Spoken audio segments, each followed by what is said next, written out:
കേരളത്തിൽ രാജ്യസഭയിലേക്ക് ഒഴിവ് വന്ന സീറ്റിലേക്ക് മത്സരിച്ച രാജ്യസഭാ സ്ഥാനാർത്ഥികൾ എതിരില്ലാതെ തെരഞ്ഞെടുക്കപ്പെട്ടു.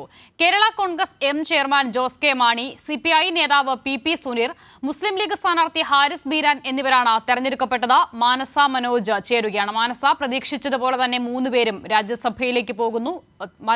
തെരഞ്ഞെടുപ്പുമായി ബന്ധപ്പെട്ട വിവരങ്ങൾ എങ്ങനെയാണ്?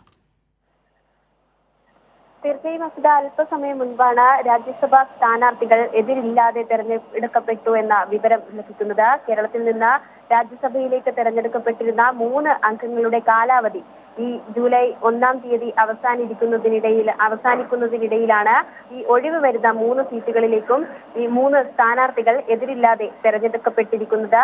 ഇന്ത്യൻ യൂണിയൻ മുസ്ലിം ലീഗ് സ്ഥാനാർത്ഥി ഹാരിസ് ബീരാൻ, അതോടൊപ്പം തന്നെ കേരള കോൺഗ്രസ് എം സ്ഥാനാർത്ഥി Jose K Mani, communist party of India സ്ഥാനാർത്ഥി PP സുനീർ തുടങ്ങിയ 3 സ്ഥാനാർത്ഥികളാണ് നിലവിൽ തെരഞ്ഞെടുക്കപ്പെട്ടിരിക്കുന്നത്.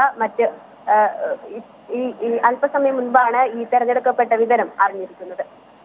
ശരി, മാനസ മനോജാണ് വിവരങ്ങൾ നൽകിയത്. ജോസ് കെ മാണി, PP സുനീർ, ഹാരിസ് ബീരാൻ എന്നിവർ രാജ്യസഭയിലേക്ക് തെരഞ്ഞെടുക്കപ്പെട്ടിരിക്കുന്നു.